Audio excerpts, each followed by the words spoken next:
دوستو یہ کہانی ہے ایک ایسے انسان کی کہ جس کو پچھلے 50-60 سال سے لگاتار اسرائیل میں رہنے والے لوگ اپنا سب سے بڑا ہیرو مانتے ہیں۔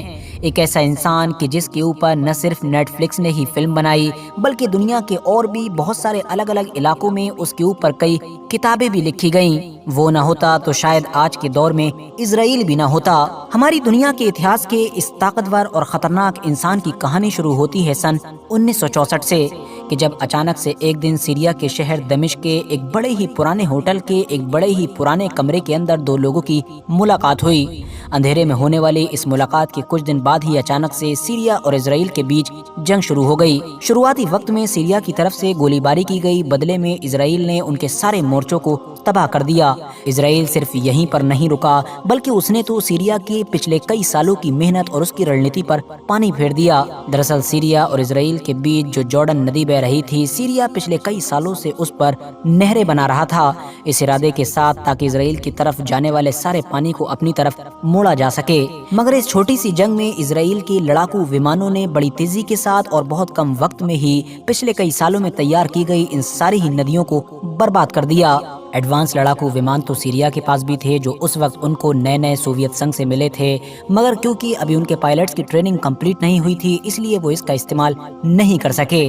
اور اسرائیل کو نہ صرف یہ بات ہی پہلے سے پتا تھی بلکہ وہ تو سارے نہروں کے ڈیزائن کو بھی دیکھ چکا تھا۔ اس کو پتا تھا کون سی نہر کدھر بن رہی ہے اور کس طرح سے بنائی جا رہی ہے، اسی لیے اس نے بہت کم وقت میں ہی اپنے پورے مشن کو انجام دے دیا تھا۔ مگر اب سوال یہ ہے کہ آخر اسرائیل کو یہ سب کچھ پتا کیسے چلا تھا؟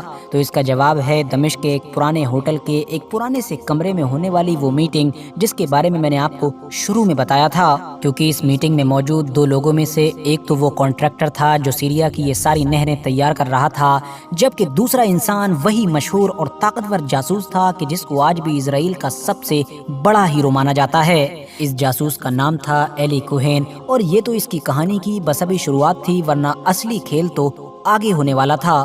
اس جاسوس کا جنم 6 دسمبر سن 1924 کو ایجپٹ مطلب کہ مصر میں ہوا تھا۔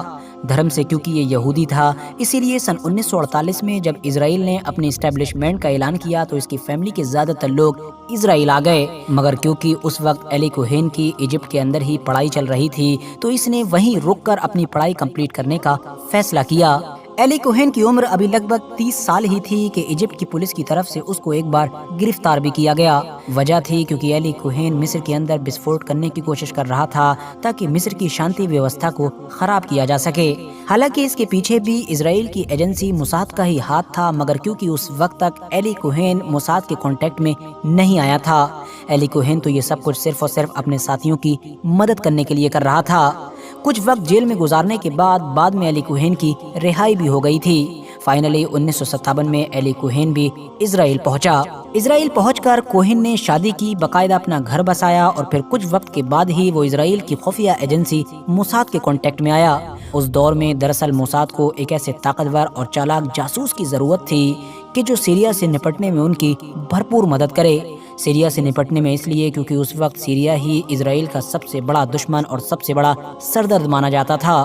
جہاں ایک طرف سیریا کی فوج آئے دن گولان ہائٹ کی طرف سے اسرائیل کے اوپر اٹیک کر دیا کرتی تھی، تو وہیں دوسری طرف اب اس نہر پر بھی خطرہ منڈرا رہا تھا کہ جو سیریا اور اسرائیل کے بیچ بہتی تھی۔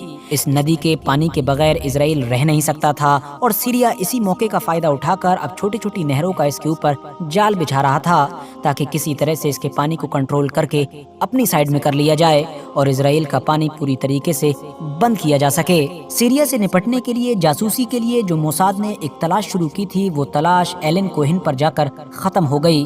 ایلی کوہین کو نہ صرف اس کام کے لیے چنا گیا بلکہ 6 مہینے کی ایک لمبی اور بڑی ہی زبردست ٹریننگ بھی دی گئی۔ اس پوری ٹریننگ کے دوران ایلی کوہین کو بہت سارے ہنر سکھائے گئے۔ مثال کے طور پر پین، سگریٹ اور کچھ کاغذوں کو اس کے سامنے رکھا جاتا تھا اور صرف 2-3 سیکنڈ دیکھ کر ہی اسے ان کی ساری جانکاری یاد کرنا ہوتی تھی۔ ساتھ ہی ساتھ اس کو توپوں، ٹینکس، لڑاکو ومانوں کی پہچان کرنا اور ان کے بارے میں ساری جانکاری جٹانا بھی سکھایا گیا تھا۔ ٹریننگ کمپلیٹ ہو جانے کے بعد اب ضرورت تھی صرف اور صرف ایلی کوہین کو ایک نئی پہچان دینے کی۔ سب سے پہلے تو کوہین کو ایک نیا نام دیا گیا، اور کوہین کا جو نیا نام تھا وہ تھا کمال امین थाबेत। इसके पीछे एक पूरी कहानी भी बनाई गई। नकली कहानी ये थी कि कमाल का जन्म लेबनान देश में हुआ था। उसके माता पिता यानी कि फादर और मदर सीरिया के थे। उसके चाचा बाद में अर्जेंटीना जाकर सेटल हो गए थे और उसके चाचा ने बाद में उसके माँ बाप को भी अर्जेंटीना ही बुला लिया था। वहीं पर ही कमाल अमीन थाबेत की पढ़ाई भी हुई थी, मगर जो उसके पिता मतलब फादर थे वो कपड़े के एक व्यापारी हुआ करते थे और एक बार इस व्यापार में बड़ा घाटा होने की वजह से वो उस घाटे को बर्दाश्त ना कर सके और सदमे में चल बसे थे। इस हादसे के 6 महीने के बाद ही कमाल की मां की भी मौत हो गई थी। कमाल ने शुरुआती दौर में तो अर्जेंटीना की एक ट्रैवल एजेंसी में काम किया, मगर फिर बाद में बिजनेस के फील्ड में उतरा और देखते ही देखते वो अर्जेंटीना के सबसे बड़े व्यापारियों में से एक व्यापारी बन गया। याद रहे दोस्तों, ये पूरी नकली कहानी थी कि जो इस जासूस के लिए बनाई गई थी। जाहिर है अब इस कहानी को असली बनाने के लिए इस जासूस को अर्जेंटीना भेजा जाना भी काफी जरूरी हो चुका था। फाइनली इजराइल ने इसको अर्जेंटीना भेजा, मगर अर्जेंटीना जाने से पहले इसने अपनी फैमिली को भी नहीं बताया और अपने बीवी से कहा कि उसकी यूरोप में एक जॉब लग गई है और वो उसी जॉब की वजह से यूरोप जा रहा है। अर्जेंटीना पहुंचकर इजराइल के इस जासूस ने बड़ी तेजी के साथ अपनी जान पहचान बढ़ाना शुरू कर दी। बड़ी बड़ी पार्टीज में जाना भी शुरू कर दिया और इसी तरह की ही एक पार्टी में उसकी मुलाकात एक दिन अमीन अल हाफिज नाम के एक इंसान से हुई। याद रहे कि ये हाफिज अल अमीन कोई आम इंसान नहीं थे, बल्कि ये तो वही थे कि जो उस दौर में सीरिया की फौज में एक जनरल हुआ करते थे। आगे जाकर यही हाफिज अल अमीन ही इस जासूस के बहुत ज्यादा काम आने वाले थे। फिलहाल अब इस जासूस की जिम्मेदारी ये थी कि ये जल्द से जल्द सीरिया पहुंचे, इसीलिए उसने कोशिशें शुरू कर दी और एक दिन जब वो अरब के एक बड़े व्यापारी से अर्जेंटीना में मुलाकात कर रहा था तो उसने बातों ही बातों में सीरिया जाने की इच्छा जाहिर की। जाहिर है उसने पहले से ही सभी लोगों को तो यही बता रखा था कि सीरिया ही मेरा असली घर है। मेरा जन्म भले ही लेबनान में हुआ हो और मैं बड़ा भले ही अर्जेंटीना में हुआ हूँ, लेकिन मेरे माँ बाप तो सीरिया से ही थे। फाइनली जनवरी सन 1962 में कमाल अमीन थापे के जिसका असली नाम कोहेन हुआ करता था, वो सीरिया पहुंचने में कामयाब हो भी गया। सीरिया पहुंचकर भी उसने वही किया कि जो अर्जेंटीना पहुंचकर किया था। बड़े बड़े लोगों से दोस्तियां करना शुरू की, बहुत ज्यादा दान देना शुरू किया और कुछ वक्त के अंदर ही उसकी गिनती सीरिया के सबसे बड़े और सबसे मशहूर व्यापारियों में होने लगी। इस जासूस के लिए सब कुछ सेट हो चुका था। अब सिर्फ और सिर्फ जरूरत थी सीरिया की सरकार मतलब कि गवर्नमेंट तक अपनी पहुंच बनाने की। ये मौका भी 1963 में एली कोहेन को उस वक्त मिला कि जब सीरिया में एक तख्ता पलट होने की वजह से अमीन अल हाफिज नाम के वो जनरल सीरिया के राष्ट्रपति बन गए कि जिनसे पहले से ही कोहेन बहुत पक्की दोस्ती बना चुका था। इनकी मदद से ही अब सीरिया की बहुत सारी अहम और खुफिया जानकारियां कोहेन के हाथ लगने वाली थीं। कोहेन ने दमिश्क शहर के एक बड़े ही आलीशान और अमीर इलाके में बंगला खरीदा और उस बंगले में आए दिन पार्टीज हुआ करती थीं। इन पार्टियों में न सिर्फ सेना के ही बड़े बड़े लोग शामिल हुआ करते थे, बल्कि सरकार में जितने भी मंत्री थे वो भी ज्यादातर इन पार्टीज में आया ही करते थे। इवन जो राष्ट्रपति थे वो भी इन पार्टियों की शान बढ़ाया करते थे। पार्टियों में खूब शराब पी जाती थी, जाम टकराता था और जब शराब गले से नीचे उतरती थी तो राज गले से बाहर आते थे। एली कोहेन भी नशे का बहाना करके सारे राज को अपने अंदर समा लेता था। जो लोग शराब के नशे से राज नहीं उगलते थे तो फिर दूसरा तरीका अपनाया जाता था। दूसरा तरीका ये था कि एली कोहेन हनी ट्रैप का सहारा लिया करता था, मतलब कि लड़कियों का इस्तेमाल किया करता था। धीरे धीरे सीरिया के अंदर इस जासूस का दबदबा इतना ज्यादा बढ़ गया था कि इसको कैबिनेट के अंदर शामिल करने की भी चर्चाएं शुरू हो गई थीं। जहां एक तरफ हाफिज अल अमीन इसको अपना रक्षा मंत्री मतलब डिफेंस मिनिस्टर बनाना चाहते थे और इसके लिए इन्होंने इस जासूस को न्योता भी दे दिया था, तो वहीं दूसरी तरफ बहुत सारे लोग तो इसको प्रधानमंत्री पद का भी दावेदार मानते थे। अपने इसी दबदबे और रसूख का इस्तेमाल करके ही आए दिन एली कोहेन वहाँ के जो बड़े बड़े जनरल हुआ करते थे फौज के, उन तक को डांट दिया करता था। वो अक्सर उन लोगों के सामने इजराइल की बुराई करता और कहता कि तुम ही लोग नाकाबिल हो, तुम ही लोग फुल एग्रेशन में नहीं रहते हो, तुम लोगों की कमियों की वजह से ही इजराइल यहाँ तक आ पहुँचा है।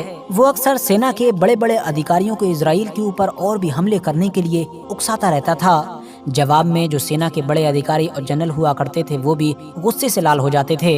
वो सोचते थे कि हमको ही नाकाबिल क्यों कहा जा रहा है, भला हमको ही ज्ञान क्यों दिया जा रहा है। अपने आप को सही साबित करने के लिए वो अपने साथ न सिर्फ एली कोहेन को बॉर्डर पर ले जाते थे, बल्कि अपने सारे हथियार मतलब कि टैंक्स, तोपें और इस तरह की सारी चीज़ें दिखाते थे और उनकी पोजीशंस वगैरह दिखाते थे और बोलते थे कि देखो हमने इस तरह की तैयारी कर रखी है और ये कर रखा है, हम अपनी तरफ से सही हैं और इजराइल कुछ भी करने की जुर्रत कर ही नहीं सकता है।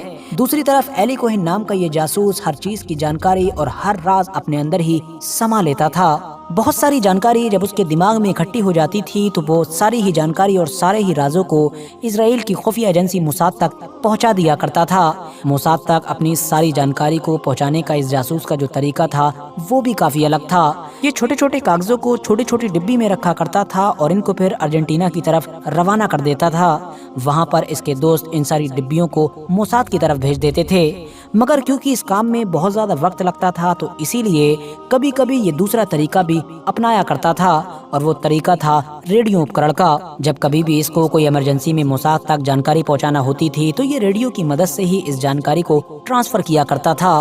वक्त गुजरता गया और ये जासूस बड़ी तेजी के साथ इन तरीकों की मदद से बहुत सारी खुफिया जानकारियां मोसाद तक पहुंचाता रहा। नतीजा ये हुआ कि मोसाद ने अब सीरिया के ऊपर बढ़त बनाना शुरू कर दी और स्पेशली जॉर्डन नदी के जिसको लेकर सीरिया बहुत ज्यादा परेशान रहा करता था, वहां पर जब कभी भी सीरिया कुछ करने की कोशिश करता था वो फौरन अपने लड़ाकू विमानों की मदद से सब कुछ तबाह कर देता था।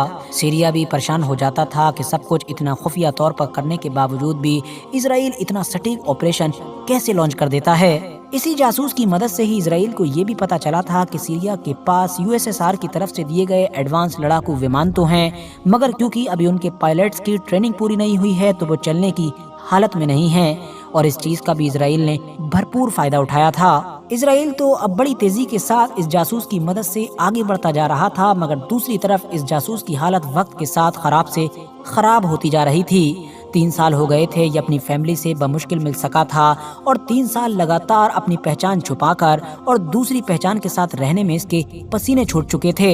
ऐसे ही गुजरते हुए दिनों में अचानक से एक दिन इस जासूस ने बड़ी गलती कर दी। दरअसल दोस्तों साल 1964 तक सीरिया की गवर्नमेंट को ये बात तो क्लियर पता चल चुकी थी कि हो ना हो हमारे बीच कोई ना कोई जासूस तो जरूर मौजूद है जो हमारी सारी जानकारी इजराइल तक पहुंचा रहा है।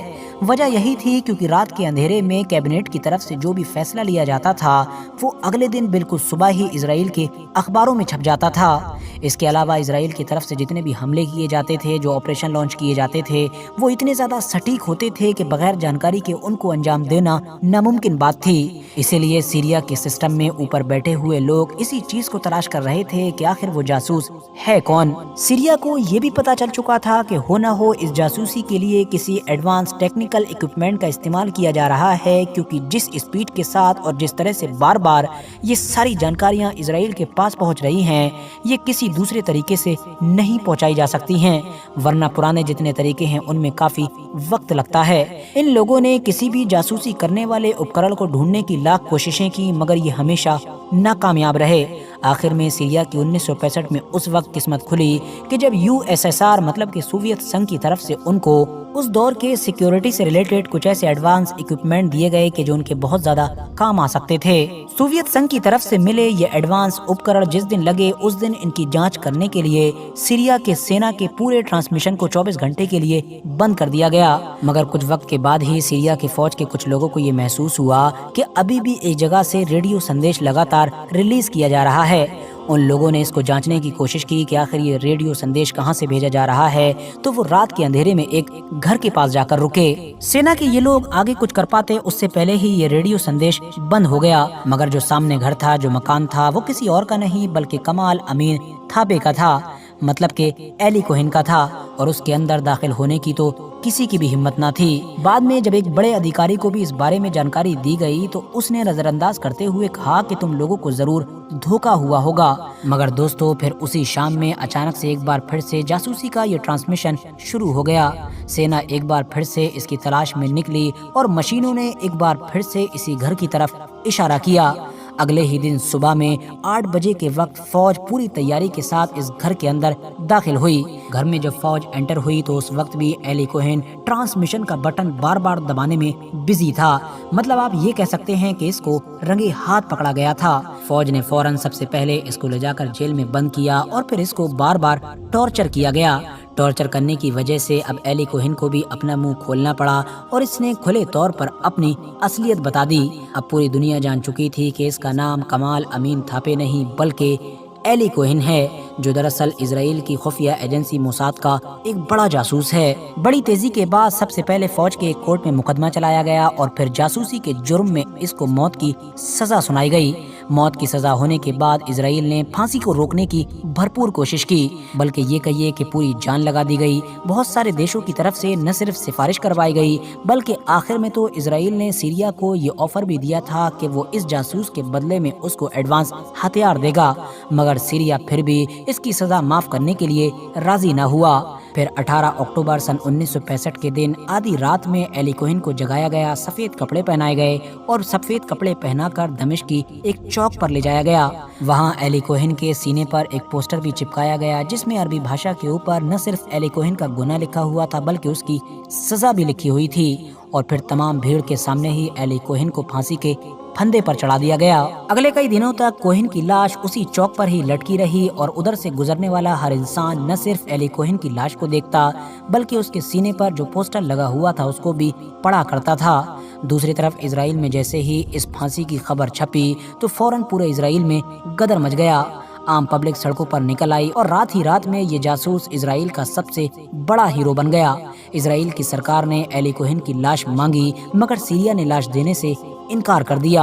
2 साल के बाद फिर इजराइल और अरब देशों के बीच वॉर हुई कि जिसको 6 डे वॉर के नाम से जाना जाता है। इस वॉर में इजराइल की तरफ से अरब के देशों को बहुत कम वक्त में ही शिकस्त दी गई थी और इस बात पर लगभग सभी इतिहासकार एग्री करते हैं कि इस जंग में इजराइल जो इतने कम वक्त में अरब देशों पर बढ़त बनाने में कामयाब हुआ था उसके पीछे सबसे बड़ी वजह एली कोहेन की जासूसी थी, क्योंकि बार बार एली कोहेन जो सीरिया के बॉर्डर्स पर जाकर दौरा किया करता था, स्पेशली गोलान हाइट्स की सारी लोकेशन और सारी पोजीशंस को देखा करता था, वही सारी चीजें ही इजराइल को काम आई थी। फिलहाल दोस्तों आज की अपनी वीडियो को हम यहीं पर ख़त्म करते हैं। वीडियो पसंद आने पर न सिर्फ वीडियो को लाइक करें बल्कि अपने फ्रेंड्स के साथ भी ज़रूर शेयर करें और इसी तरह की नॉलेजेबल और हिस्टोरिकल वीडियोस हमेशा देखने के लिए हमारे इस चैनल को सब्सक्राइब करने के साथ साथ बेल आइकन को भी ज़रूर प्रेस करें।